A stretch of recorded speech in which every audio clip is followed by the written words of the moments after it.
Good evening.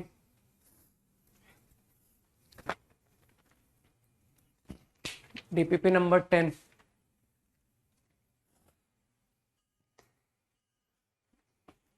8 to 11. Any doubt? Good evening. 8 to 11 quickly.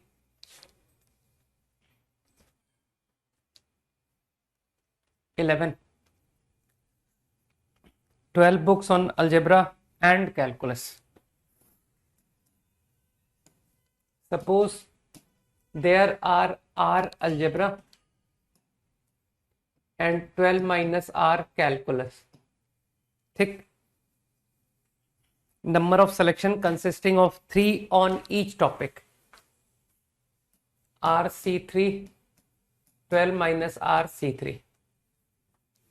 Maximise करना है ना, इसका मैक्स वैल्यू चाहिए। मैंने सिंपली इस फॉर्मूले को खोल दिया, R minus 1, R minus 2, 3 factorial, इसे भी ओपन कर दिया।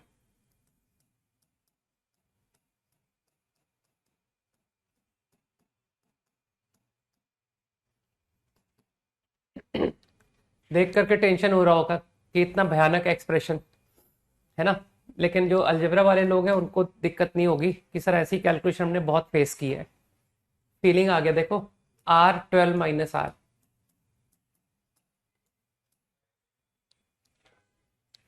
R minus 1, 11 minus R, bracket खोलो, अपने आप फीलिंग समझ में आएगी कि सर हो क्या रहा है। Similarly R minus 2, 10 minus R। मेरे ख्याल से लोग पहचान पा रहे हैं कि सर ये एक ओपनिंग डाउनवर्ड पैराबोला है जिसकी मैक्स वैल्यू 6 पर होगी वर्टेक्स पर। लकीली ये भी डाउनवर्ड पैराबोला है और इसका भी वर्टेक्स सेम है, दैट इज 6, एंड ये भी एक डाउनवर्ड पैराबोला है, maximum at R equal to 6। तो by observation maximum at 6 at 6 at 6, तो your answer is maximum for R equal to 6।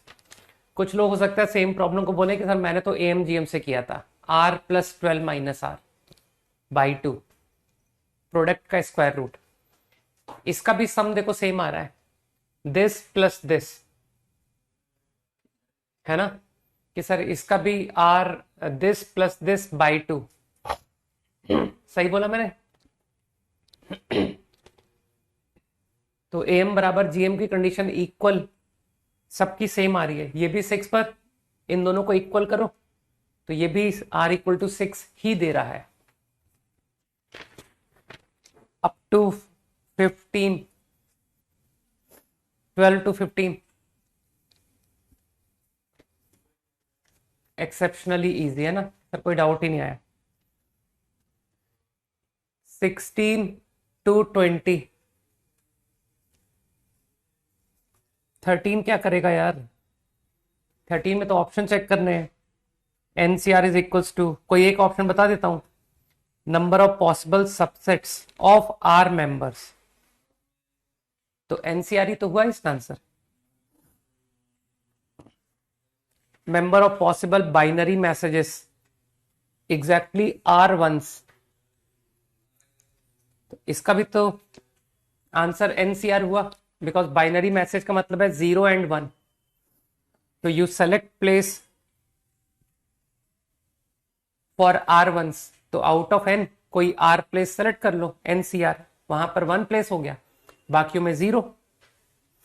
मेरे ख्याल से ऑप्शन आराम से चेक हो रहे हैं। और C पार्ट मैंने अभी लास्ट क्लास में ही पढ़ाया था कि सर इसका आंसर NCR नहीं है, ये R+1 हॉरिजॉन्टल स्टेप्स है और N+1 वर्टिकल है, तो इसका आंसर N+1 CR+1 होगा, है ना। सॉरी गलत बोल दिया, N+R+2 CR+1। कौन सा बोला था? 14 का A एंड 15 का B। 14 का A, अरे नंबर ऑफ जीरोस ये तो तुम खुद निकालोगे। 15 का B, नॉट्स का मतलब है जीरोस, ठीक है। 15 का B, multiple choice containing 10 alternative, one और more than one correct. Too easy भाई, ट्रू फॉल्स क्वेश्चन है। तो 10 ऑल्टरनेटिव्स, अच्छा वो ट्रू फॉल्स का तो तुमने आंसर निकाल ही दिया कि सर जो क्वेश्चन में लैंग्वेज लिखी है उसका आंसर है इनकरेक्ट आंसर। तो टोटल तो 2 की पावर 10 हो गए, जिसमें से सिर्फ एक सही होगा, बाकी सब गलत होंगे। तो 2 की पावर 10 माइनस 1, वो तो प्रॉब्लम का आंसर हो गया। अब तुमको ऑप्शन चेक करना है, B option, multiple choice 10 alternative, one और मोर देन वन करेक्ट। तो how many ways you can answer, तुम्हारे पास ये 4 ऑप्शन का क्वेश्चन नहीं है, ये 10 ऑप्शन का है। 10 ऑप्शन आर देयर। तो मानते हो वन और मोर पे मैं एक से ज्यादा ऑप्शन टिक कर सकता हूं। तो हर एक ऑप्शन को 2 चॉइस, मैंने उसे टिक किया नहीं किया, 2 वेज 2 वेज 2 वेज 2 वेज, 2 की पावर 10 वेज, सही। लेकिन अब मानते हो इसमें एक तरीका वो भी चला गया कि सर आपने सबको ही नॉट सेलेक्टेड कह दिया, पहला नॉट सेलेक्टेड, दूसरा not selected, up to all 10 not selected. क्योंकि भाई मैंने तो आंसर किया था, मैंने कुछ तो आंसर किया था ना, तो इसका मतलब वो केस रिमूव होगा इफ ऑल नॉट सेलेक्टेड। तो आई थिंक ये रहा नंबर ऑफ वेज, वन और मोर। अरे क्वेश्चन नंबर 12 इजी था भाई। क्वेश्चन नंबर 12 में तुमको बुद्धू बना रहा है। वो बोल रहा है कि डिसअरेंज्ड, कह रहा है कि all numbers take up its usual position. फिर एग्जाम्पल समझा रहा है कि अगर वन जो है फर्स्ट पोजीशन के अलावा कहीं और है तो उसको हम कह रहे हैं अन यूजुअल पोजीशन, मतलब वन को वन पे नहीं जाना है, ठीक है, तो यूजुअल कहेंगे। और अगर वन वन पे जाएगा तो वो अनयूजुअल है। तो number of ways at least 6 take up unusual. तो अनयूजुअल का मतलब मेरी लैंग्वेज में सही ना कि सर वन वन पे गया, टू टू पे गया, तो एटलीस्ट 3 आर करेक्ट। 9C6, तो 3 आर करेक्ट, तो 6 आर करेक्ट। तो 6 को तो वन वे रख दिया है ना कि सर वो जो 6 है उसको तो वन वे में रख दीजिए। अब जो रिमेनिंग 3 है, तो डी अरेंजमेंट का फॉर्मूला कि सर वो 3 लेटर 3 एनवेलप ऑल रॉन्ग का आंसर वो फॉर्मूले से निकाल लेना। 2 7 करेक्ट, 7 करेक्ट तो one way, 2 question 2 letter 2 envelope both wrong, one way. 8 correct, तुम तो जानते हो सर 8 करेक्ट होता ही नहीं, 8 correct 0, all correct is the answer. 16 से 20, 16 टू 20, क्विकली 20, 17 का बी।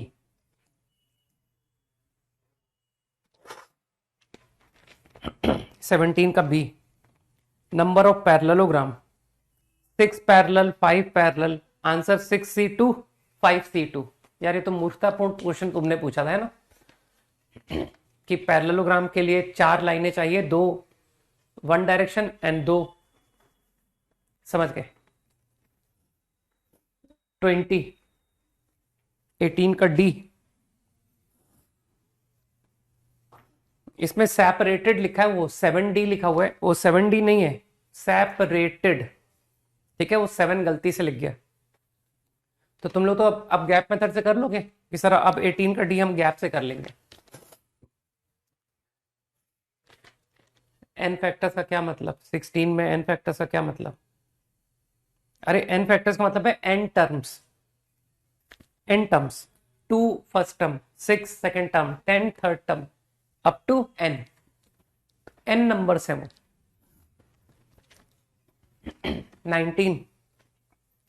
19 में एक छोटा सा करेक्शन बताऊंगा मैं, नहीं 19 नहीं 20 में, 20 में एक छोटा सा करेक्शन है। चलो पहले 19 बता देता हूं। Maximum number of permutations 2n, I don't know how many A's, I don't know how many बीज।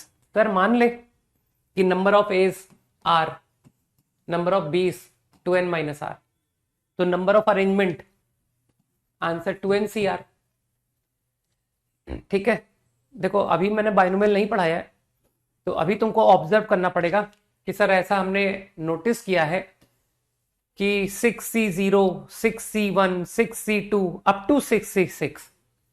ठीक, अभी मैं इसका प्रूफ नहीं बता रहा हूं, तो तुम नोटिस करना 6C01, 6C1 6, 6C2 15, ये वैल्यू बढ़ती है मिडिल तक।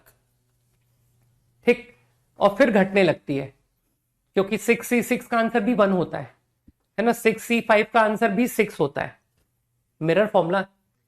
तो बाइनोमियल्स में तुम नोटिस करोगे कि sir NCR, NC0, NC1, NC2, NC3 ये बढ़ता है, एक नंबर तक बढ़ता है which is it's middle term, और फिर ये घटने लगता है ना। इसका प्रूफ मैंने कहा ना मैं बाइनोमियल में बताऊंगा। तो इसकी जो मैक्स वैल्यू है, इसकी मैक्स वैल्यू मिड में आती है, मिड में, दैट इज 2NCN। ये इसका हाईएस्ट आंसर है। अभी थोड़ी देर रुको, अभी जस्ट बाइनोमियल में बताने ही वाला हूं। ठीक, अब ये 2NCN को यार तुम लोग मैनिपुलेशन तो कर ही लोगे कि सर 2NCN को अलग अलग तरीके से लिख दिया गया है ऑप्शन में, है ना। अरे यू आर लकी भाई शौर्य, आज ही नया चैप्टर शुरू है। ठीक है, तो बाइनोमियल के पैरेलल में PNC करना। ठीक, do binomial live and parallelly finish PNC। Question number 20। हाँ, 20 में करेक्शन एक्चुअली ये है, number of ways in which 3 numbers लिखा है, वहां पर 3 डिस्टिंक्ट लिख दो, 3 डिस्टिंक्ट नंबर। एक्चुअली क्या है ना, तुम लोग जानते हो सर 2,2,2 को भी हम AP कहते हैं। ठीक है ना।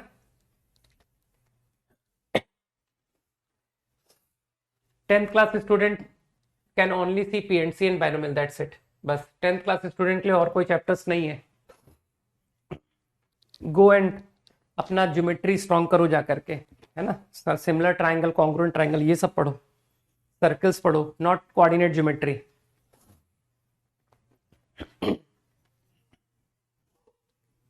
नंबर थ्योरी पढ़ो जा करके, बर्टन, है ना, solve Burton for number theory. Okay, 3 numbers in AP, 3 distinct. मान लो ABC आर इन AP, तो A + C इज 2B। अच्छा प्रॉब्लम है, डोंट यू थिंक कि सर ये even है, दिस इज even, है ना।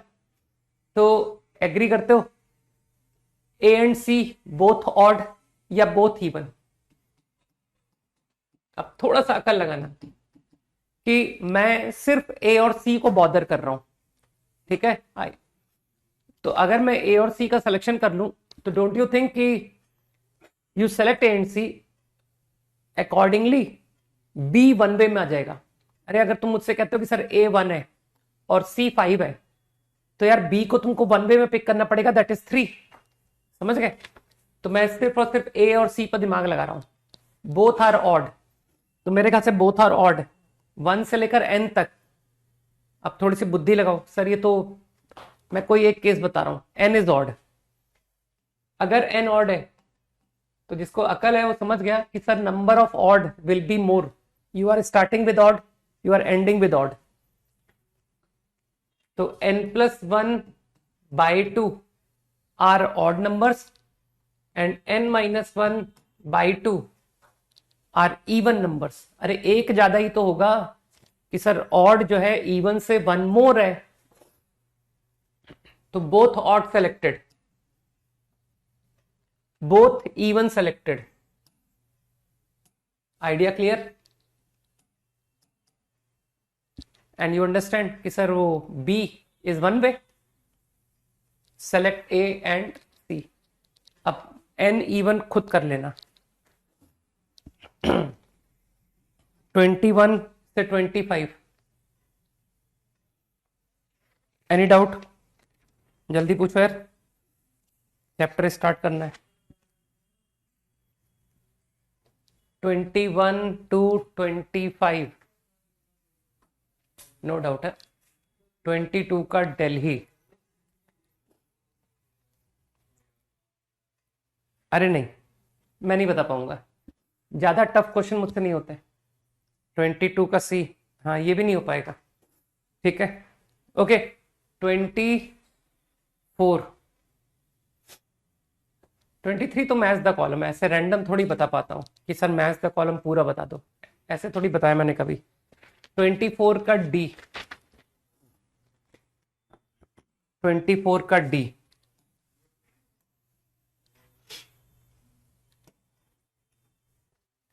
प्रोडक्ट ऑफ डिजिट्स, ये तो एग्जाम्पल दे रहा है। 3 into 2 into 1 into 4, 24। 4 digit natural numbers, product of digits 12। 4 digit product 12 चाहिए, सही है। तो यार केस बना लो कि सर 12 प्रोडक्ट लाने के लिए 2 2 3 है ना, 1, चलो मैक्सिमम 1 से शुरू करते हैं, 2 से ज्यादा 1 नहीं ले पाओगे ना। 2 6, और कोई केस 3 4, 3 1 नहीं ले पाओगे है ना। और कोई केस 3 4, अरे डबल 1 लेकर के और कोई केस बताओ ना यार, कि सर डबल 1 लेकर के हम आपको और एक केस बताते हैं। नहीं बता पा रहे हो ना, जल्दी बताओ, मैंने डबल 1 के सारे केस फिनिश कर दिए कि नहीं, जल्दी से कोई हाँ बोलो कि सर डबल 1 के सारे केसेस ओवर है ना। अब सिंगल 1 के केस गिनते हैं, सिंगल 1 2 2 3, सिंगल 1 का और कोई केस है बताओ। सिंगल 1 लेकर के नो अदर पॉसिबिलिटी, राइट, ठीक है। तो अब लगता नहीं तुमको सर ये तो कुछ ज्यादा इजी नहीं हो गया, अब मैं तुम्हारे लिए छोड़ दूं कि सर ये तो हम भी कर सकते हैं। 4 factorial upon 2 factorial, 4 factorial upon 2 factorial, 4 factorial upon, अरे ये भी 2 फैक्टोरियल है, सही, गुड। चलो इसका एक ऑल्टरनेट अच्छा आइडिया बताता हूं, हालांकि this is best solution no doubt, कि सर ये बहुत अच्छा सॉल्यूशन था, ठीक। Alternately you can think like this, 2 square 3 की पावर 1, ध्यान से सुनना, बार बार नहीं बताऊंगा ऐसी बातें। तुमको लगता नहीं कि ये जो 2 की टोटल पावर 2 है, इसको इन 4 लोगों पर बांटो, ए बी सी डी, अरे मैंने डिजिट्स को ए बी सी डी बोल दिया कि सर ये जो 2 की पावर है ना, 2 की पावर 2, इसको इन पर डिस्ट्रीब्यूट करो। समझ पा रहे हो ना मैंने 2 की पावर 2 को क्यों टारगेट किया, क्योंकि ये एलाइक ऑब्जेक्ट है ना। अगर मैं कहता हूं सर दिस गॉट 2 की पावर 1, दिस ऑल्सो गॉट 2 की पावर 1, तो मैं तुमसे नहीं पूछूंगा विच 2 की पावर, है ना। तो 2 alike object distribute over 4 person, लेकिन हाँ ये मैटर करेगा कि सर ये 2 की पावर 1 है, ये भी 2 की पावर 1 है, या फिर ये 2 की पावर 1 है, ये 2 की पावर 1 है। तो दिमाग में आया कि sir 2 alike object 4 person, 2 + 3 C3। Now I am going to distribute 3 की पावर 1, 1 ऑब्जेक्ट 4 पर्सन। अभी इसमें गलती बताता हूं कि सर इसमें कुछ तो गड़बड़ है। क्या तुम नोटिस कर रहे हो कि सर अगर पूरा का पूरा इसको मिल गया, कि सर सारे ऑब्जेक्ट इसको ही मिल गए, तो यार ये तो 12 बन गया, जबकि कोई भी डिजिट 12 कैसे हो सकता है। तो तुमको लगता है सर यही मिस्टेक आ रही है कि अगर only 1 person get all, 2 square a got, 3 की पावर 1 ए गॉट, तो समझ गए ना कि sir 4 base, this has got all, और दिस हैज गॉट, और दिस हैज गॉट, और दिस हैज गॉट। बस बाकी सब ठीक है, बाकी सब मुझे नहीं लगता है कोई प्रॉब्लम है। तो you can go like this also. ये भी अच्छा आइडिया था कि सर एलाइक ऑब्जेक्ट हमारा expertise, when it doesn't matter which object then think of alike. अरे 24 का ए में यार इजी तो है, वो समझा तो रहा है कि सिर्फ number of students watching movie is important, it is not important कौन सा बॉय मूवी देख रहा है, only number of student matter. तो तुमको लगता नहीं कि सर जब खाली नंबर मैटर कर रहा है तो वो जो स्टूडेंट है उसको ऑब्जेक्ट ट्रीट करो, एलाइक ऑब्जेक्ट। आपको सिर्फ इतना बताना है कि movie 1 M1 M2 M3 M4 4 movie है, ठीक। तो मूवी 1 कितना स्टूडेंट देख रहा है, मूवी 2 कितना स्टूडेंट देख रहा है, it is unimportant which students are watching movie 1। वो क्वेश्चन में समझाया है उसने, बस students are alike and movies are person, समझ गए ना।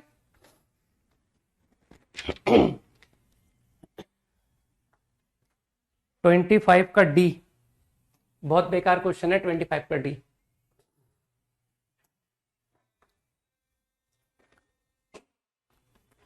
Five ball 3 box, no box empty, ball identical, box identical. बच्चों टाइप क्वेश्चन नहीं है कि सर आप तो केस बनाओ। 3 बॉक्स 5 बॉल, 1 1 3, तुम तो जानते हो मैं ऐसे ही सोचता हूँ, है ना। 1 2 2, मेरे ख्याल से नो अदर केस। मानते हो सर यही आंसर हो गया, 2 वेज, खत्म।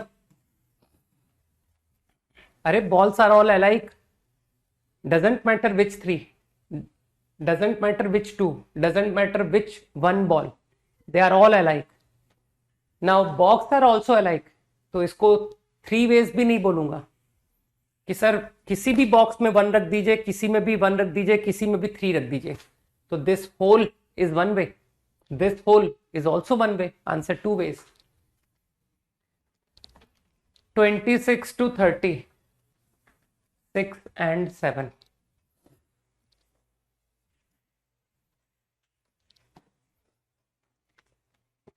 अरे यार 26 भी वही है,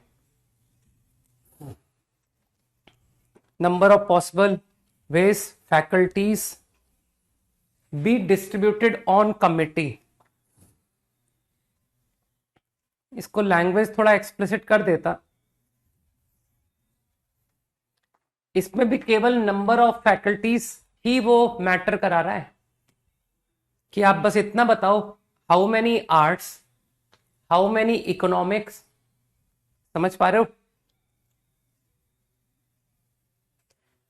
लिखा है उसने, देखो, फैकल्टीज रिप्रेजेंटेशन बी डिस्ट्रीब्यूटेड, ठीक है। तो मेरे ख्याल से थोड़ी सी अंग्रेजी और अच्छी लिख देता तो अच्छा रहता है, जिससे ये एकदम साफ समझ में आता है कि मुझको ये इंपॉर्टेंट नहीं है कि मेडिसिन में कौन से 2 पर्सन, बस इतना इंपॉर्टेंट है कि मेडिसिन में देयर आर 2 पर्सन, समझ गए। तो चिंता मत करो, आईआईटी में इस तरह की लैंग्वेज नहीं आती, आईआईटी की लैंग्वेज बहुत साफ होती है। वो लोग पता है एग्जाम्पल देके समझा और देते हैं कि अच्छा ये बात थोड़ी लोगों को कम समझ आ रही है, तो वो एक बढ़िया सा एग्जाम्पल और दे देते हैं कि फॉर एग्जाम्पल, ठीक। तो इसलिए समझ के खत्म करो कि सर हमको खाली जो है ना 10 आइडेंटिकल ऑब्जेक्ट को ये जो भी स्ट्रीम्स हैं पर्सन पर डिस्ट्रीब्यूट करना है। 27 and 8, 27 married couples, round table, men and women alternate। तो men and women alternate का तो आंसर ये हो गया ना कि सर men को बिठा दीजिए n-1 और फिर विमेन के लिए n गैप्स,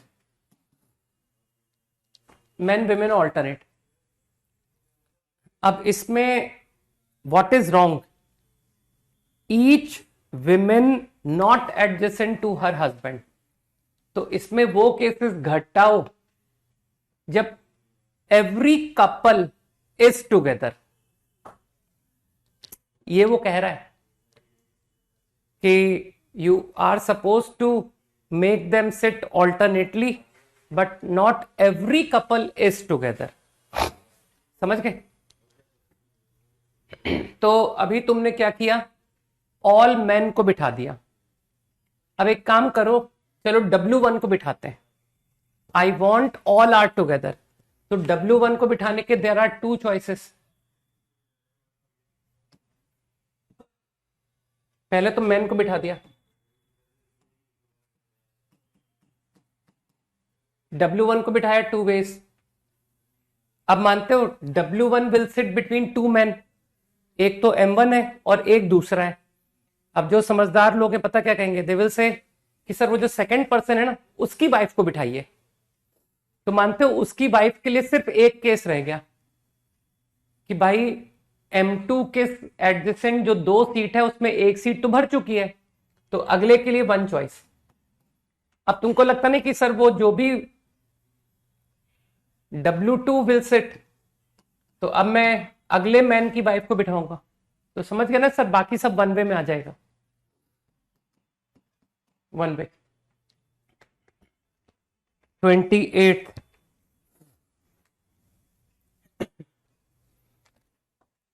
नहीं, ऑल एडजेसेंट ही गलत था। All husband and wife together को आपको सब्ट्रैक्ट करना है, not all are together. Okay,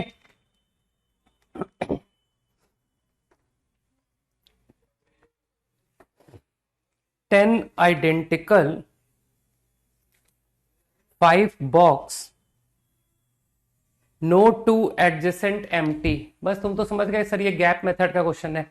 जैसे ही नो टू एडजेसेंट बात आती है तुरंत गैप मेथड है ना कि सर ये तो सेपरेट होने चाहिए। तो एम्प्टी बॉक्स पर केस बनाओ,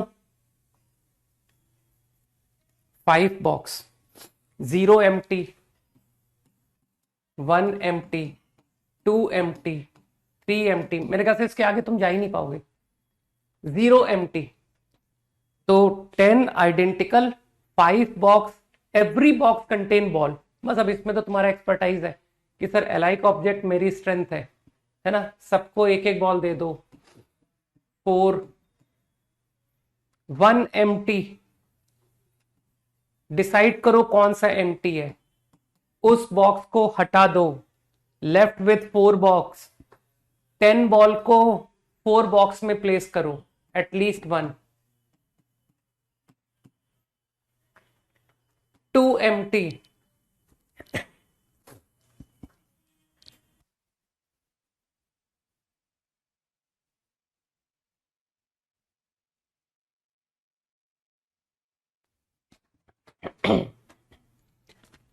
तुमको लगता नहीं सर 2 एम्प्टी में gap method, 3 not empty, gap, 4C2। अब I think you remove empty box, 3 not empty. बस तुम समझदार हो यार। 3 एम्प्टी, 3C3, 2 नॉट एम्प्टी।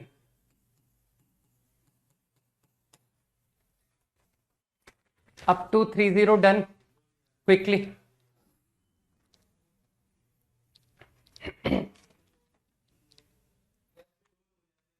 जो भी गलती तुमको लग रही हो या तुमको कम समझ में आ रहा हो, अप्लाई योर ब्रेन, है ना।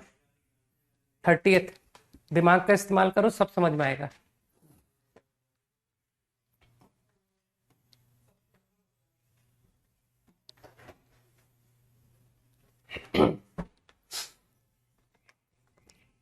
I1, ये तो वही प्रॉब्लम है, ग्रिड प्रॉब्लम, है ना।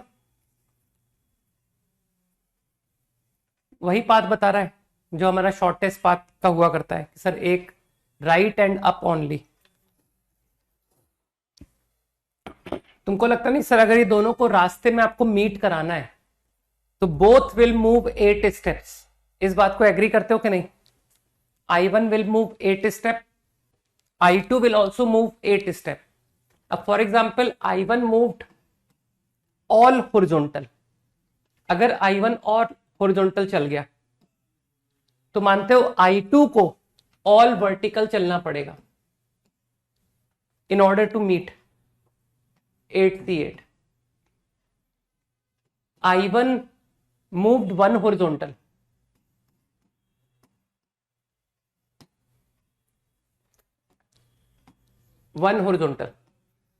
कि सर ये एक होरिजोनटल चलेगा बाकी वर्टिकल।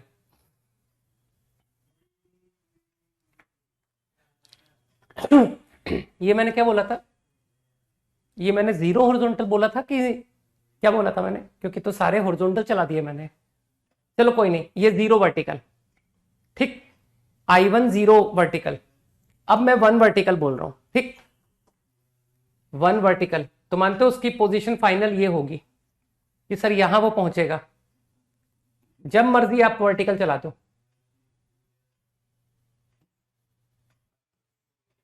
ठीक। तो मानते हो, कोई नहीं, अब स्टेटमेंट चेंज कर दिया क्योंकि मैंने डायग्राम, अच्छा ऑल हॉरिजॉन्टल ही बोला था, ठीक है, तब ठीक है। तो अभी 7 horizontal 1 vertical, it is here. तो मानते हो अगले का डिसाइड हो गया कि सर अगले को 7 वर्टिकल 1 हॉरिजॉन्टल मीट करना है ना दोनों को। बस अब तुम समझ गए ना कि सर अब तो इसी तरह से एंड सो ऑन।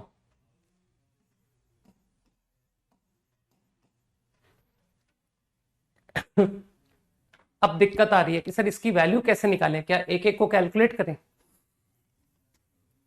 है ना? तो बिल्कुल एक एक को कैलकुलेट करके किया जा सकता है, लेकिन तुमको एक इजी ऑल्टरनेट आइडिया बताता हूं। तुमको इस एक्सप्रेशन की वैल्यू निकालनी है ना। सपोज देयर आर 8 मेन, वैसे तुमको याद है एक डीपीपी में ही एक क्वेश्चन था रीजनिंग का, अगर तुमको ध्यान हो सर, स्टेटमेंट 1 स्टेटमेंट 2, एक इसी डीपीपीज में एक क्वेश्चन था जो कि ऑलरेडी इस आइडिया पर मैंने पूछ रखा है ना? हाँ, किसी को याद आया कि sir already we have done this idea. There are 8 men, there are 8 women, select 8 people, form committee of 8 people। सही है? तुमने नोटिस किया था ना सर, ये 0 + 8 8, 1 + 7 8, 2 + 6 8। कई लोग समझ के बात को, तो मेरे ख्याल से तुम लोग डायरेक्ट आंसर करोगे कि सर 16C8, और इसी बात को लोग केसेस बना के बोलेंगे 0 men all women 8C0 8C8, 1 man 7 women 8C1 8C7, 2 men 8C2 8C6 and so on. तो सेम प्रॉब्लम को if I do making cases, same problem if I do directly, तो यार आंसर तो सेम ही होना चाहिए ना। तो तुम्हारे प्रॉब्लम का आंसर विल बी दिस। अब मानते हो तुमने इस क्वेश्चन को, अभी पहले भी एक क्वेश्चन आया था कि सर 2NCN, तब तुमने पूछा नहीं था, तो तुम अब क्यों पूछोगे? बताओ भाई, इसका कौन सा आंसर में तुमको तकलीफ हुई है? जल्दी बताओ, ये जो 3 आंसर लिखे हैं इसमें कौन सा आंसर तुमको तकलीफ दे रहा है? कोई सा नहीं?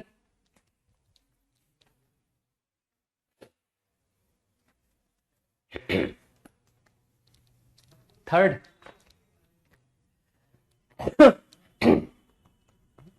इसमें 4K+2 फॉर्म के नंबर दिख रहे हैं, 16 फैक्टोरियल 8 फैक्टोरियल 8 फैक्टोरियल। तो यार 4K+2 फॉर्म को अलग अलग तोड़ दो ना, कि सर 1 3 15,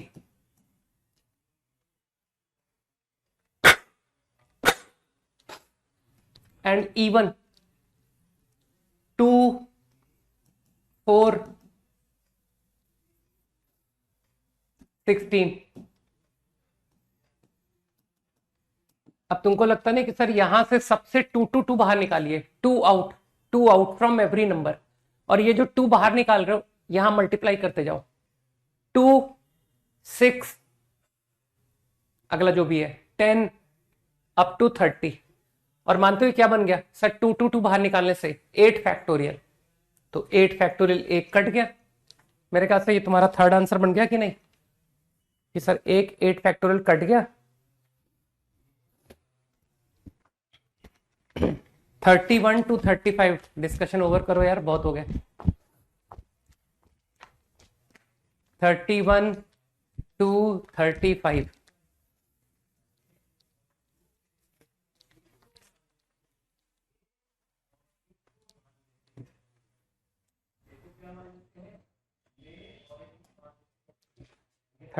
and 3, 33, 12 identical 6 पर्स, अरे यार, not more than 3 and not less than 1, मतलब मिनिमम 1 सब में जाना है। 12 minus 6 plus 5 C5, एटलीस्ट 1। अब इसमें तुम लोग समझदार हो ना कि सर इसमें वो केस चले गए जब at least 1 purse gate more than 3, आपने मना किया था कि यार मोर देन 3 किसी में नहीं जाने चाहिए, तो तुम्हारा इंक्लूजन एक्सक्लूजन बहुत स्ट्रांग है ना। P1 गेट मोर देन 3, ऐसे 6 इवेंट, तो मानते हो I am going to subtract union, A1 event, A2 event up to A6 event union, कोई भी एक पर्स में मोर देन 3 गया दैट इज रॉन्ग। बस अब तुम तो जानते हो कि सर इंक्लूजन एक्सक्लूजन तो हमारा बेस्ट है नहीं। S1 जब ये कह रहा है मोर देन 3 है तो इसको मोर देन 3 दे दो ना यार, 4 to P1 and 1 each to remaining, तो 5 लोगों में 1 गया और एक पर्स में 4 गया, 4 + 5 9 हुआ ना। ये S1 का आंसर नहीं है, ये NA1 का आंसर है। S1 का आंसर ये हुआ, S1। अब लोग कहेंगे S2, A1 intersection A2, P1 को दे दिया 4, अरे उसको मिनिमम 4 चाहिए ना, P2 को भी दे दिया 4, 4 + 4 8, और बाकियों को 1 ईच, पूरे 12 खत्म हो गए। 12 - 12 6 C2, प्रॉब्लम ओवर। कि सर अब इसके आगे S3 आएगा ही नहीं, you can not give 3 purse more than 3, अरे 4 + 4 + 4 12, और बाकियों में 1 ईच, तो ये तो 15 हो गए। मेरे पास तो कॉइन तो टोटल ही है, तो तुम्हारा यूनियन फॉर्मूला एंड हो गया कि सर बस यही होगा यूनियन, है ना। मैंने समझाया था how to use inclusion exclusion principle. जब A1 की बात कही जाए तो bother for A1 only, don't bother for other persons. जब A1 इंटरसेक्शन A2 कहा जाए तो bother for P1 get more than 3, P2 get more than 3, बाकियों में कुछ भी होने तो। अरे ज्यादा डाउट नहीं बता पाता हूं, चिंता मत करो, है ना।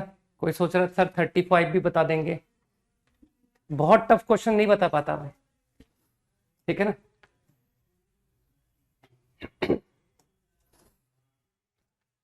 टोटल में से माइनस कर लेना, ठीक है ना। 35 जिसने पूछा है, minus no vowel, total minus no vowel. 34 ये ड्रॉर है, इसमें कंपार्टमेंट्स हैं, हाउ मेनी, n कंपार्टमेंट्स।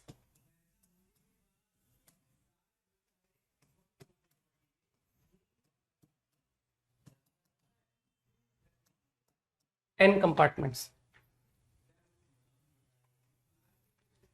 अब एवरी कंपार्टमेंट कंटेन काउंटर्स, इसके अंदर n काउंटर्स हैं, हर एक कंपार्टमेंट में n काउंटर्स आर देयर।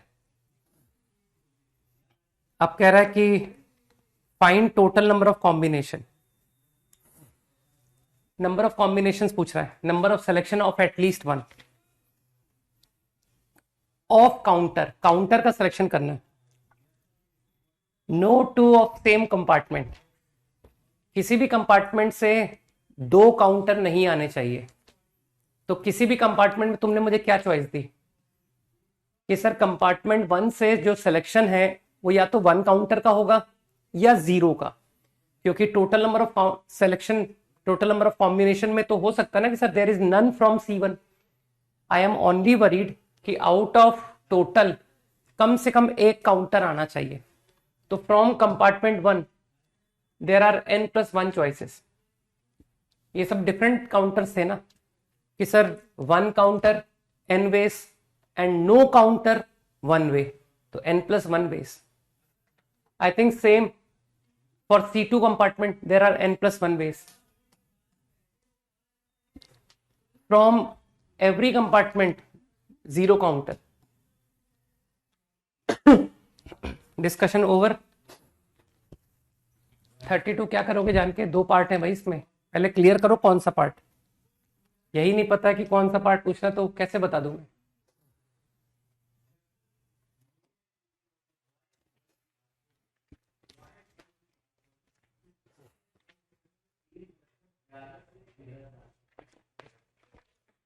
कोई डाउट नहीं है ना यार, ये क्वेश्चन बहुत बार बता दिए। 15 × 3 नो बॉक्स एम्प्टी, केस बना करोगे 1 1 13 तो समय लग जाएगा कि सर 1 1 13 1 2 12 ऐसे बहुत केस बन जाएंगे यार। तो एक काम करो ना, तुम्हारा तो इंक्लूजन एक्सक्लूजन बहुत स्ट्रांग है ना कि sir every ball has 3 choice, box 1 box 2 box 3। लेकिन अब इसमें तुम लोग तो, मैंने कहा ना कि इंक्लूजन एक्सक्लूजन में एक्सपर्टाइज है। At least 1 box is empty is wrong. तो A event box 1 empty, B event box 2 empty, C event box 3 empty, S1 2 की पावर 15 3C1। अब मैं एक्सप्लेन नहीं करूंगा how do I get S1 S2 S3 impossible. अरे 3 ही तो बेचारे बॉक्स थे, 15 बॉल थे, सब एम्प्टी कैसे रह जाएंगे। बी पार्ट पढ़ना इसका कंपेरेटिवली आसान था, मालूम है। 5 इन ईच बॉक्स, हर एक बॉक्स में 5 बॉल्स है। तुमको टोटल सेलेक्ट करने हैं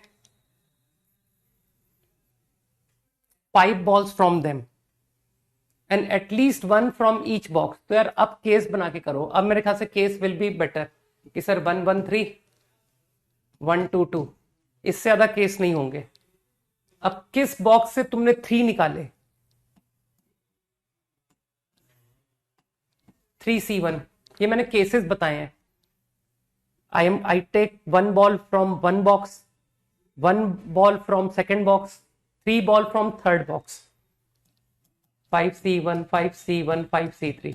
लेकिन ये नंबर ऑफ केसेस लोग समझ गए ना कि सर किस बॉक्स से आपने कितना बॉल निकाला, ये उसका केस है, नंबर ऑफ केसेस। बस अब मेरे ख्याल से ये भी समझ गए। 5C1 5C2 5C2, हर बॉक्स में 2 ball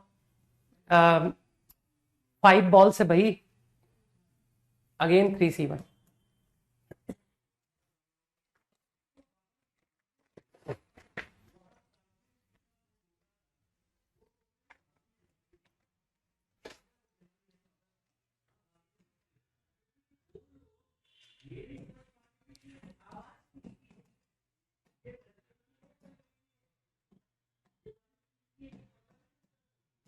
Okay,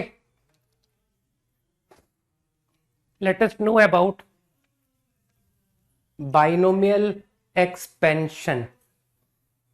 combination of two numbers a plus b, binomial,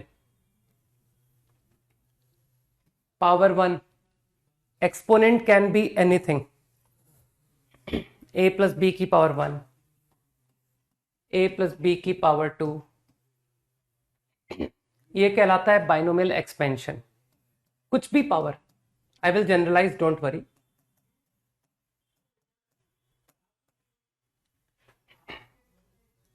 We are only doing binomial theorem for natural number index.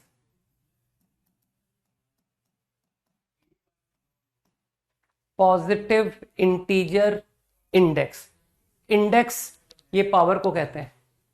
This is called index या एक्सपोनेंट. तो I want to know formula for this. क्या ना sir, ये formula तो हम PNC में ही सीख चुके हैं, है ना. तो तुम लोग को तो अच्छे से अकल है कि सर ये 3 ब्रैकेट खोलिए, a plus b, a plus b, a plus b. तो हमको बहुत अच्छे से आइडिया है कि when you open the bracket तो हर एक ब्रैकेट से 1 नंबर विल बी पिक्ड, है ना. तो तुम खुद सोच सकते हो कि सर a क्यूब, अरे मैंने पढ़ाया था यार ये, है ना. चलो क्यूब मैंने कराया था, मैं पावर 4 कराता हूं, हटाओ. कि सर क्यूब हमने ऑलरेडी किया था, पावर 4. तो हर एक ब्रैकेट मैं एक्सपेंड कर रहा हूं, है ना. हर एक ब्रैकेट से मैंने a ले लिया, a a a a. तो दिख रहा होगा a की पावर 4 बनने का एक ही तरीका है. तो कॉमन सेंस से सोच पा रहे हो कि सर a और b की टोटल पावर 4 रहेगी. From every bracket I take 1, either a और b. तो तुम खुद सोच पा रहे हो कि सर a क्यूब b ये भी बनेगा, a स्क्वायर b स्क्वायर ये भी बनेगा,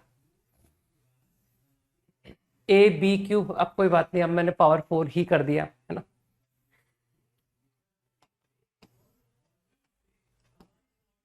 b4 सही है. अब तुम बुद्धि से कोफिशिएंट लिखो कि sir how many times a4 obtained, only once. How many times a cube b, तो जिसको समझ है वो जानता है कि सर ये ब्रैकेट हो गए place 4 places, arrange 3a and 1b, है ना. तो 4 फैक्टोरियल अपॉन 3 फैक्टोरियल 1 फैक्टोरियल. उसके बजाय तुम ऐसे भी तो कह सकते हो कि sir 4 places you select 1 place for b, तो automatically remaining place for a 4c1. I selected 1 place for b. अब b जहां भी गया इन 1 वे, अरेंज तो b को रखने का तो एक ही तरीका ना, यू जस्ट डिसाइड प्लेस कि सर कौन सी प्लेस में b विल गो, और वो प्लेस उसका ब्रैकेट कहलाएगा. तो बाकी प्लेसेस में a रख दिए. बस अब तो तुम्हारी समझ है ना कि सर हो गया. तो अभी तुमको थोड़ा जनरल करके देता हूं जिससे कि हम कुछ फॉर्मूला लिख सके. तो now I am going to generalize the idea.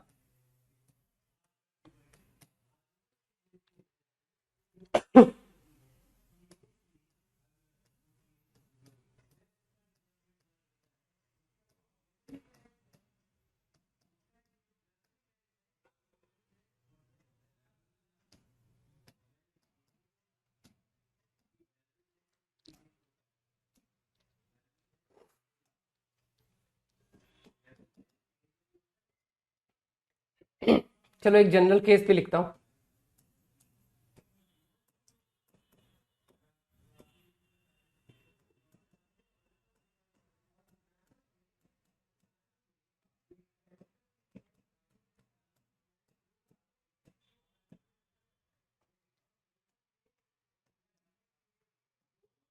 formula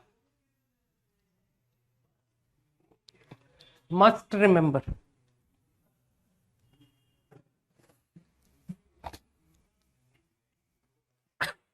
Ten seconds quickly.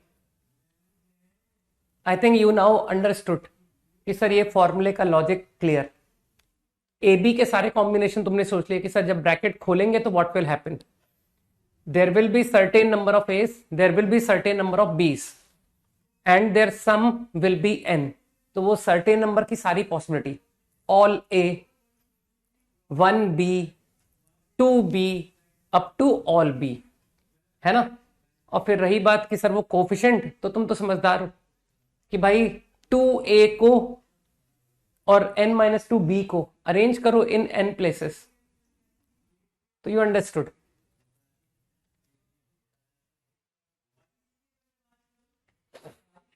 PNC अच्छा होने के अब तुमको एडवांटेज अब मिलेंगे, है ना.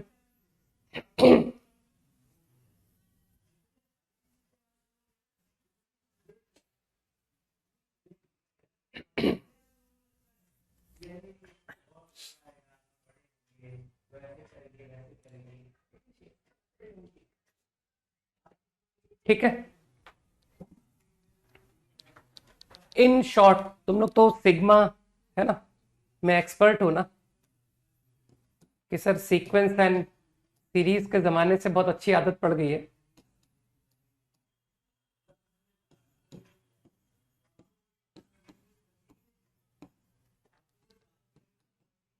तो I think you can generalize this formula right to be this. Remember, ये एक बहुत बड़ी कॉमन एरर है लोगों की. ज्यादा जब लोग पढ़ लिख जाते हैं ना तो वो इस तरह के फंडामेंटल्स को भूल जाते हैं. और आईआईटी के क्वेश्चन मोस्टली तुमको फंडामेंटल्स से स्टिक मिलेंगे कि सर ज्यादातर आईआईटी के क्वेश्चन बहुत ज्यादा फंडामेंटल के क्लोज होते हैं. ठीक. तो जो ज्यादा हाई फाई बातों पे इन्वॉल्व हो जाते हैं और बेसिक्स को भूलते जाते हैं, उनके साथ आईआईटी में जाने के चांसेस थोड़े कम हो जाते हैं. ठीक है ना. रिमेंबर,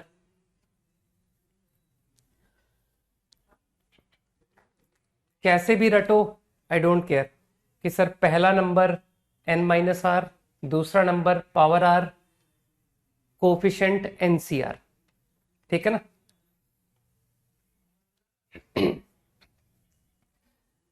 अब थोड़े से मैं स्टैंडर्ड नोटेशंस बता रहा हूं, दैट इज डेफिनेशंस. ठीक. ये जो तुमने एक्सपेंशन को ओपन किया तो इट इज ए कन्वेंशन कि सर a की पावर n, है ना, बाइनोमियल का पहला नंबर a की पावर n को फर्स्ट टर्म कहा जाता है. ये कन्वेंशन है.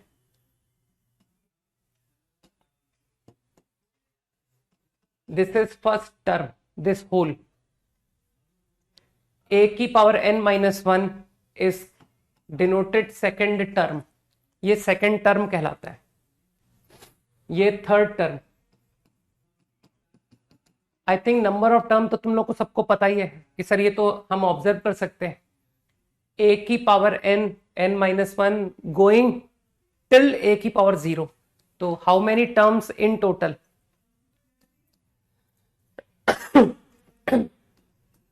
n+1 term.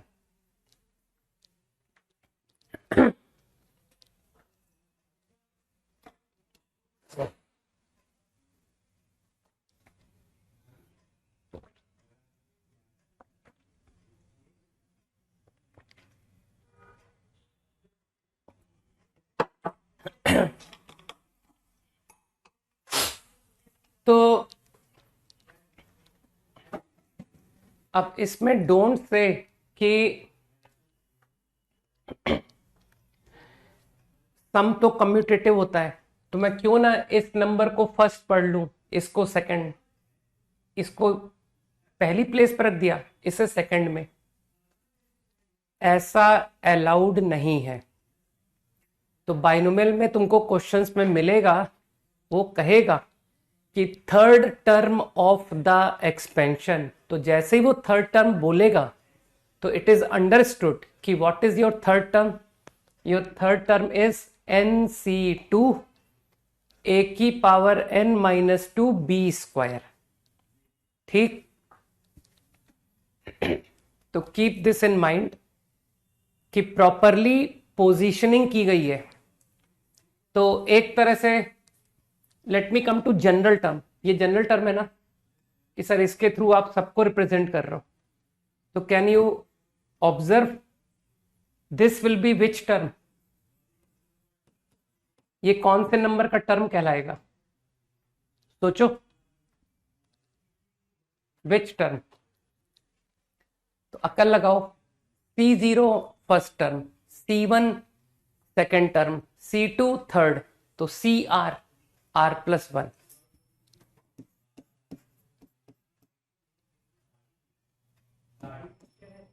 ये सबसे इंपॉर्टेंट कंसेप्ट है इन बाइनोमियल थ्योरम कि सर एक तो बाइनोमियल एक्सपेंशन को लिखना आना चाहिए और फिर उसकी जनरल टर्म रिकॉग्नाइज करनी आनी चाहिए।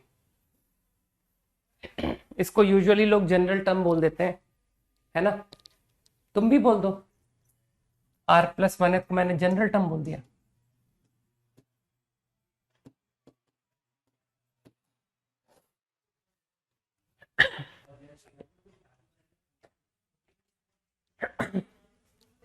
क्विकली,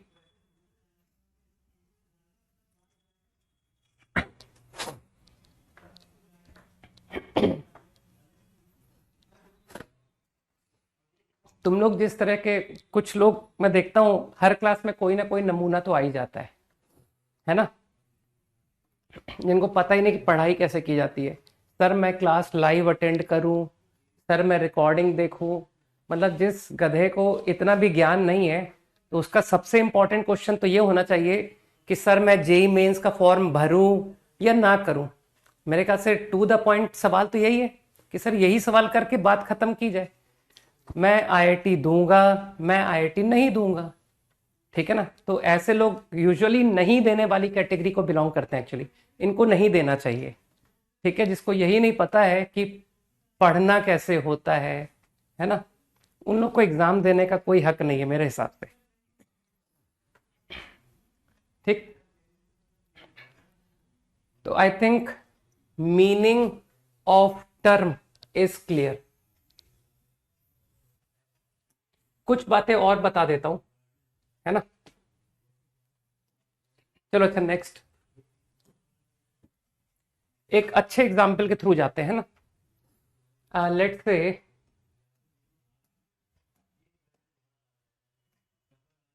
थोड़ा कॉन्सेंट्रेट करना, ठीक?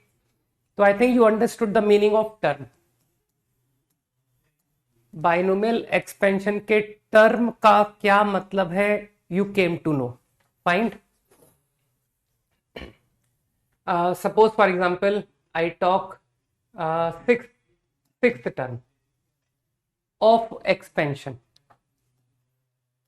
so your answer is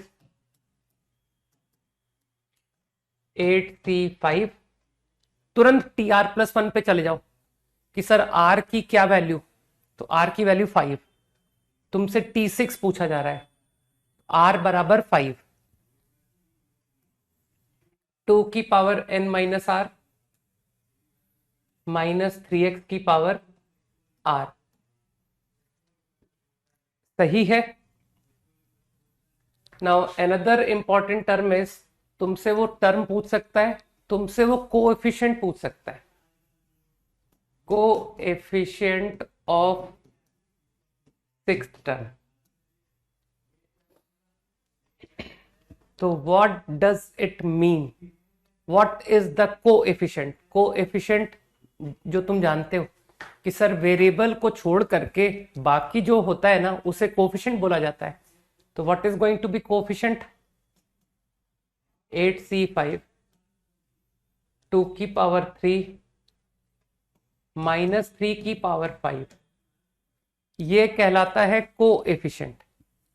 तो मेरी बात को समझ रहे हो तुम? तुमसे टर्म पूछा जा सकता है, what is first term, second term, ठीक है ना? कोई भी टर्म पूछ सकता है। He can ask you coefficient of any term, Now another thing, binomial coefficient.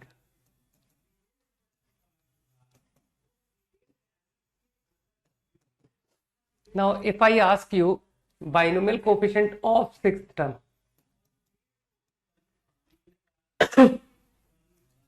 it only means NCR. ये आंसर।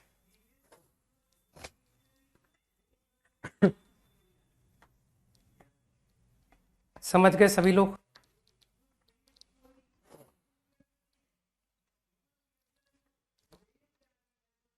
तो ये दोनों ही बातें क्लियर होनी चाहिए। What is the meaning of binomial coefficient, coefficient term? Easy, should be clear to all.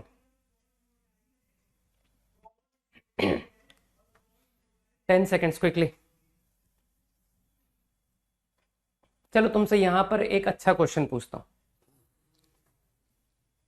Find sum of all coefficients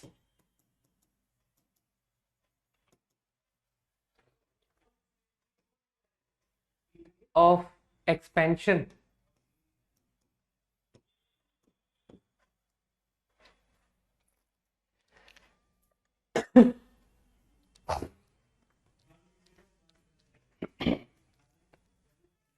sum of all coefficient। तो मानते हो सम ऑफ ऑल कोएफिशिएंट, इस एक्सपेंशन पे जाओ और x को छोड़कर सब, है ना, कि सर इसका पूरा एक्सपेंशन लिखिए। 8c0 2 की पावर 8 -3 की पावर 0, x तो लिखोगे ही नहीं। 8c1 -3, समझ पा रहे हो कि सर x वैनिश।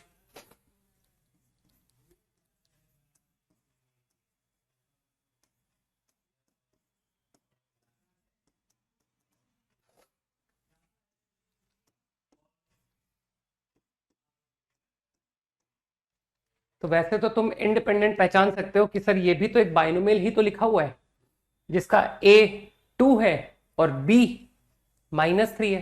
तो you can recognize like this कि सर 2 - 3 की पावर 8 आंसर। कुछ समझदार लोग कहेंगे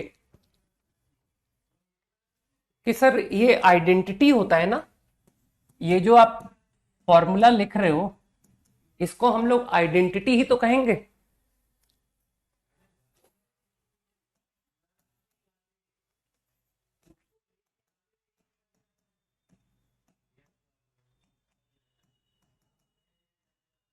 this is called identity.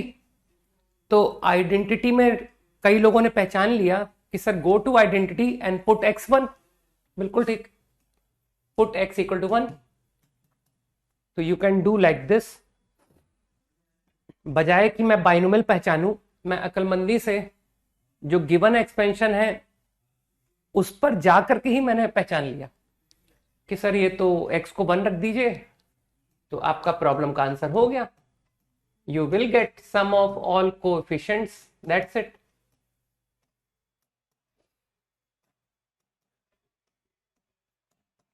Easy है।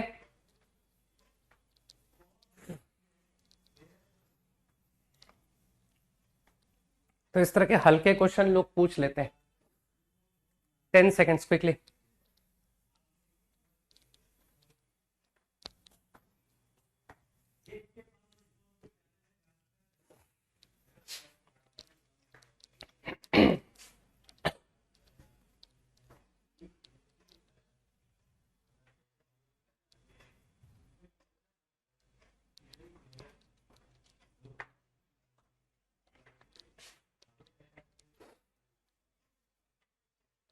Done.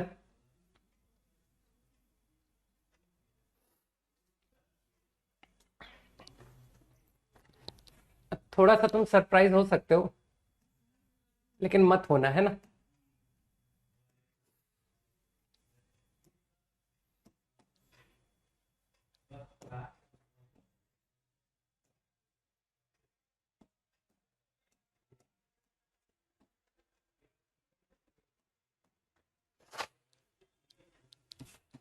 Find sum of all coefficients.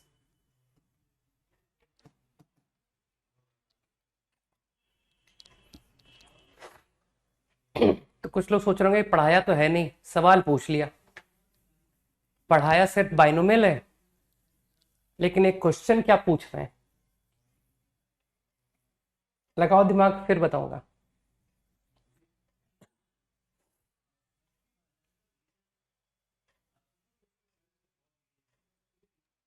सही है।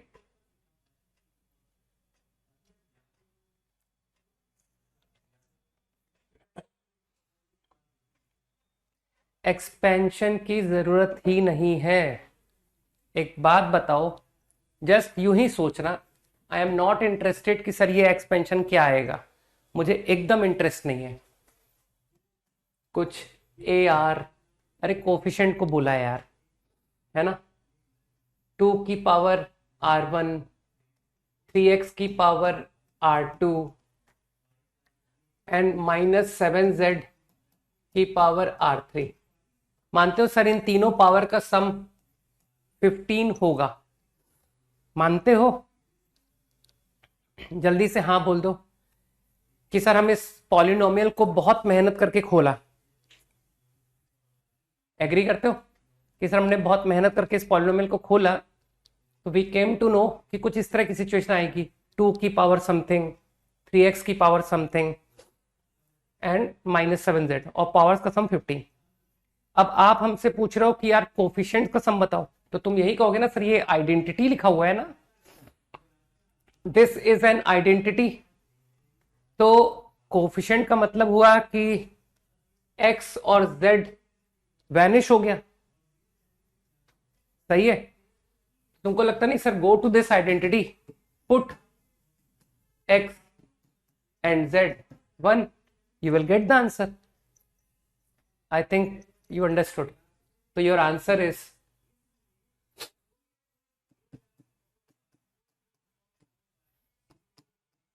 minus of is my answer. आसान है।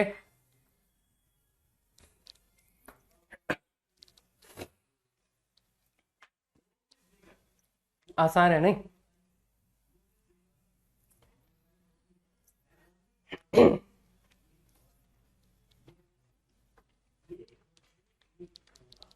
10 seconds quickly.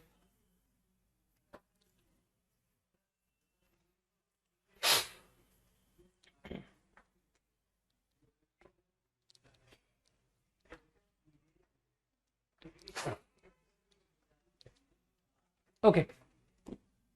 Okay, let us know about middle term of binomial.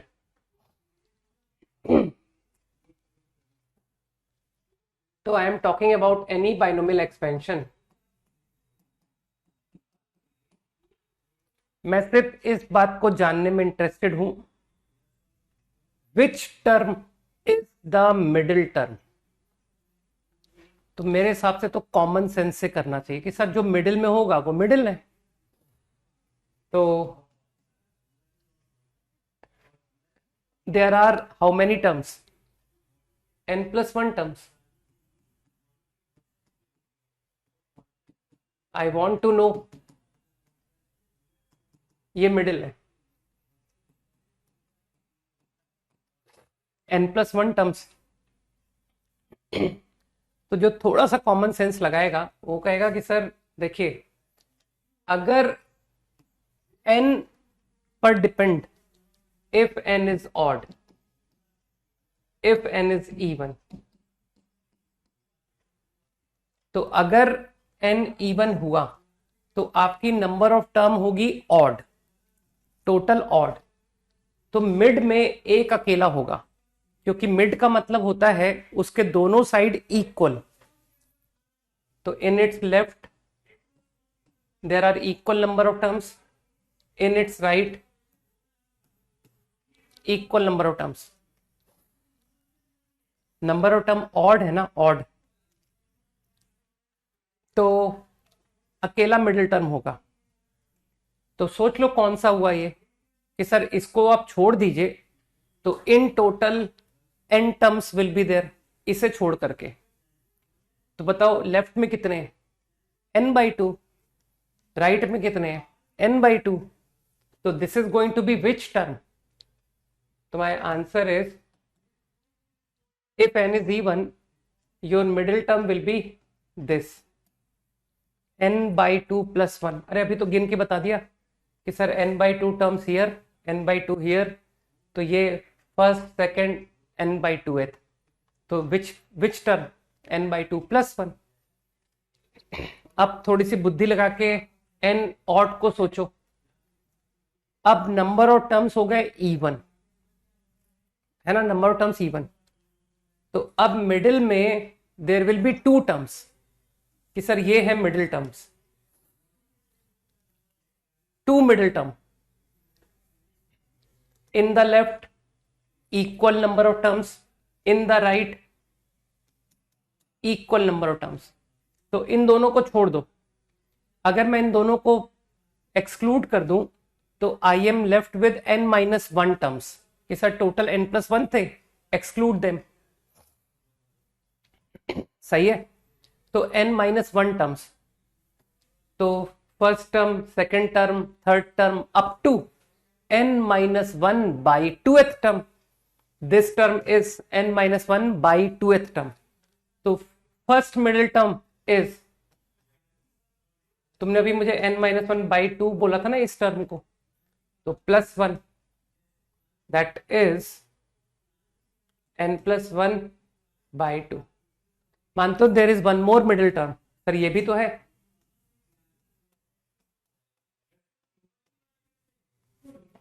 तो there will be 2 middle terms. बस पता होना चाहिए कि किसी एक्सपेंशन का मिडिल टर्म का क्या मतलब है।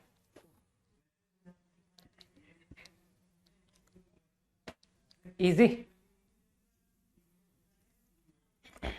और वो जो तुमने बाइनोमियल कोफिशिएंट सीखा था ना sir, NCR, NC0, NC1, NC2 up to NCN, तो तुमने नोटिस किया था ना सर, बढ़ता है, NCR बढ़ता है, फिर एक पॉइंट के बाद घटने लगता है।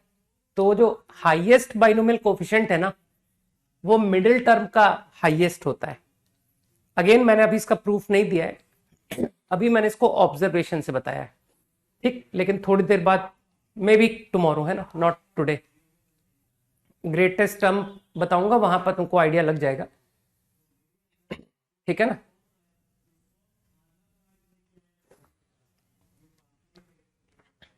लोग समझ के मेरे ख्याल से बात को, है ना। तो वो जो NCR मैक्स होता है ना, इसकी max value, that is the binomial coefficient of middle term. Okay. तो वो जो मिडिल टर्म है उसका बाइनोमियल कोफिशिएंट हाईएस्ट होता है। इसी का वो डीपीपी में यूज हुआ था कि सर वो 2NCR की मैक्स वैल्यू, तो 2NCR की मैक्स वैल्यू मिडिल का होगा। देयर आर 2n+1 टर्म, तो देयर आर 2n+1 टर्म, तो मिडिल टर्म सिर्फ एक होगी, दिस। सही है ना। तो n+1th टर्म का जो बाइनोमियल कोफिशिएंट है वो हाईएस्ट हुआ। मैं 2NCN की बात कर रहा हूं, 2NCR, तो योर आंसर इज 2NCN, क्योंकि अभी भी तुमने मुझे बताया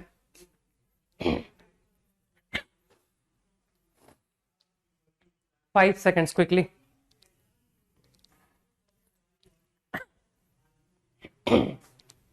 आइडिया क्लियर?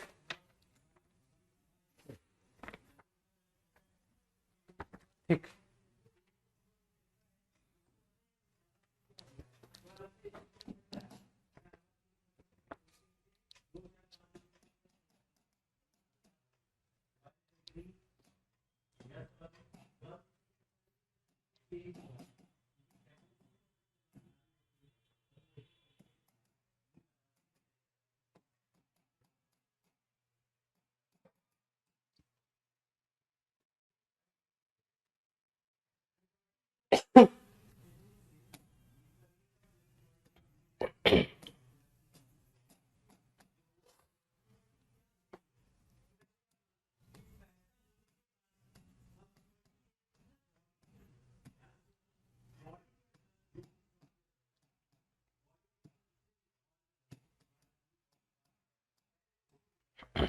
क्विकली।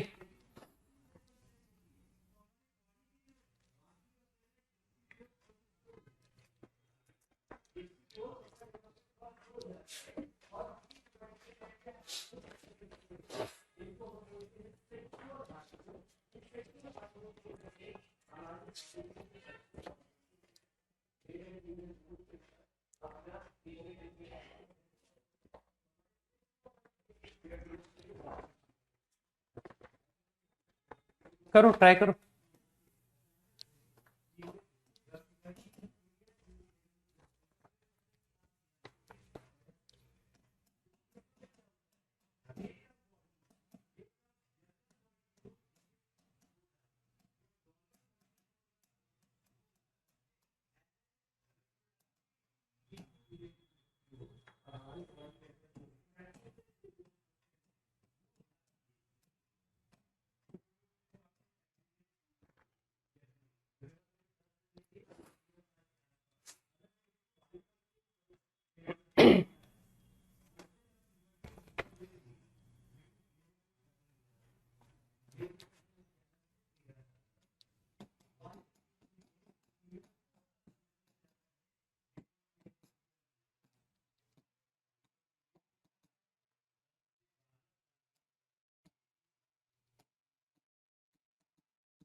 हो गया मेरे ख्याल से। थर्ड टर्म तो तुमको तो आदत हो गई है ना, सर TR+1 T3 मतलब R/2 जनरल टर्म से सोचते हो ना। कुछ लोग समझ पा रहे हैं ना कि सर R+1, बस तो फॉर्मूला रट लिया है। NCR A⁻n−R B⁻R।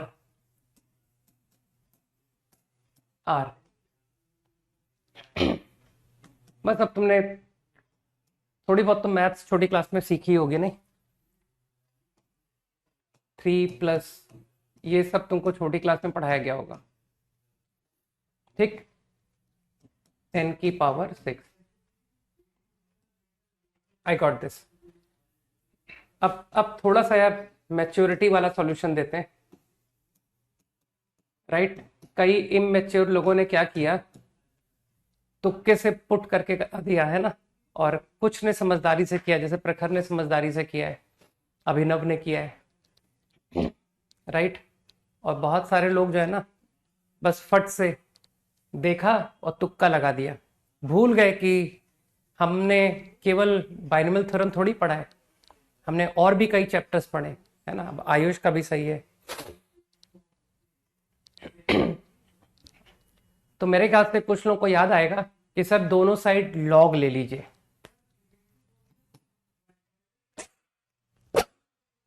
तो I am taking log base 10 both side. तो आज भी तुमको लॉग की प्रॉपर्टीज आती होंगी, ऐसा मैं एज्यूम कर रहा हूं, ठीक।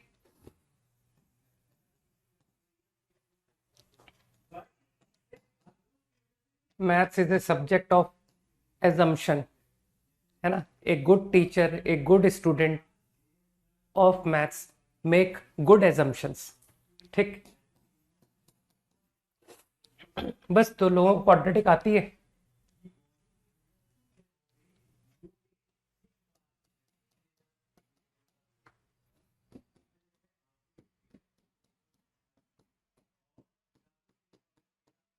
तो आई थिंक log x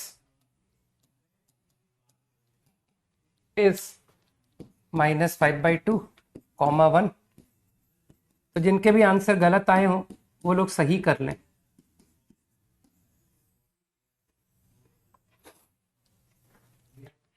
ठीक है, मेरे ख्याल से डिफाइनिंग में तो कोई तकलीफ है नहीं कि सर ये जो भी आंसर्स आए, लॉग में एक थंब लॉ और था कि आंसर आने के बाद में एक बार चेक करना होता था। तो यहां पर सब कुछ ठीक है, नो प्रॉब्लम। 5 seconds quickly. और सबको पता है चेक में सिर्फ और सिर्फ डिफाइनिंग का ध्यान देना होता था, है ना।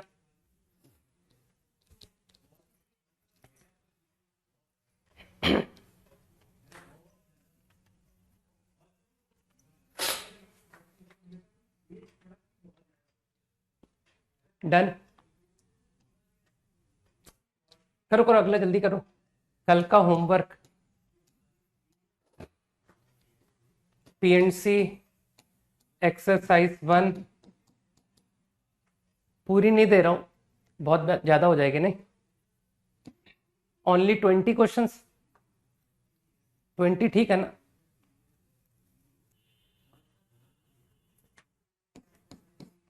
चलो और कम कर दिए, ओनली 17। ये तो डायरेक्टली याद आ गया ना कि sir total 12 terms, total 12 terms, तो there will be 2 middle terms.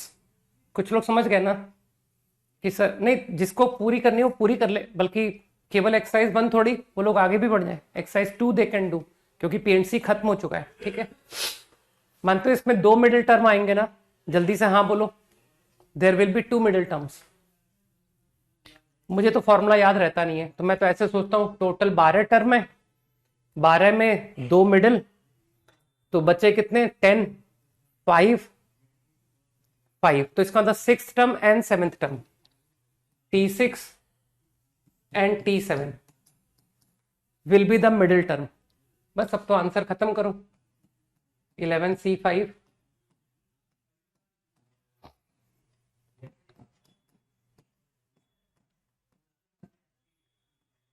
T7, तो these two are middle term।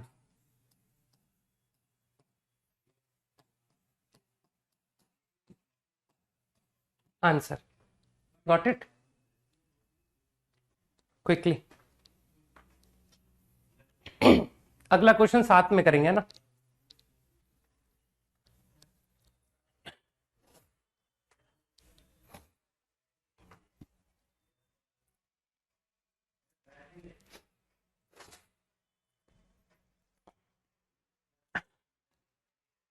चलो 20 कर लो यार, हटाओ।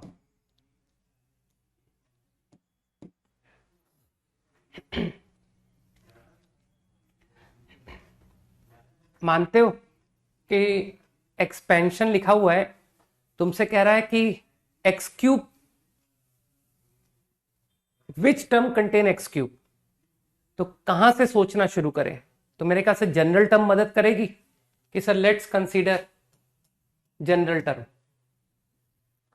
ये तुम्हारी सारी टर्म बता देता है भाई, first second third up to n+1th। तो r+1th टर्म 6CR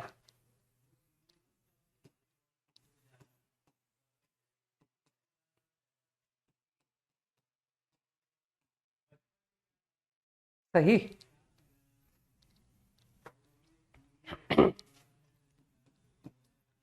कोशिश करके आओ, है ना। 2 की पावर -1/3 की पावर, नाउ x की पावर, है ना। स्कूल में जो मैथ सीखी है उसकी मदद ले रहा हूं कि सर x की पावर 12 -3r।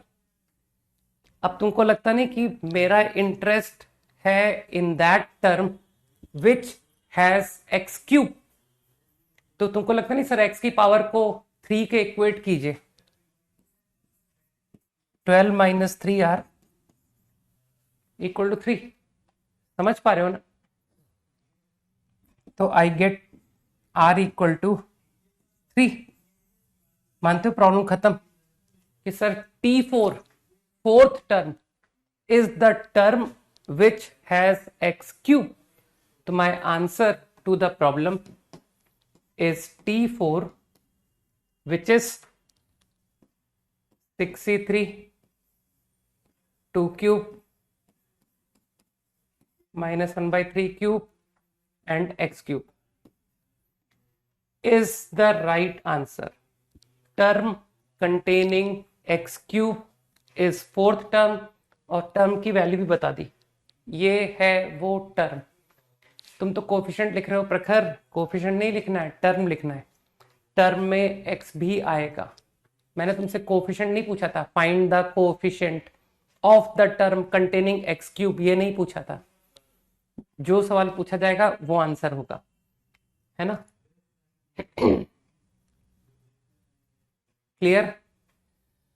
चलो भाई, होमवर्क बता दिया, ठीक से करो। पीएनसी बहुत इंपॉर्टेंट है, आगे आने वाले चैप्टर्स में बहुत इंपॉर्टेंट रहेगा, है ना? तुम लोग को तो अकल है ही कि सर आखिरी के चैप्टर्स जो चल रहे हैं they are very important, straight line, circle, PNC, binomial. और कई लोग तो दिवाली की छुट्टियों का इस्तेमाल करेंगे, है ना, कि सर जो बैकलॉग है ना उनको सही कर लूं, वरना भैया लोगों की तरीके 12th में सफर करूंगा, जिन भैया लोगों ने ढंग से तैयारी नहीं की थी 11th में, है ना, कि सर मैं नहीं सफर करना चाहता। ठीक, चलो ओके, बाय, गुड नाइट, जय हिंद। जिन लोगों ने ढंग से 12th पढ़ाई की थी वो तो ठीक है, लेकिन कई लोग होते हैं ना, तुम जानते हो कि सर 11th में तो रिलैक्स करते हैं, फिर 12th में आके परेशान होते हैं। तो I will not belong to that category. चलो बाय, गुड नाइट।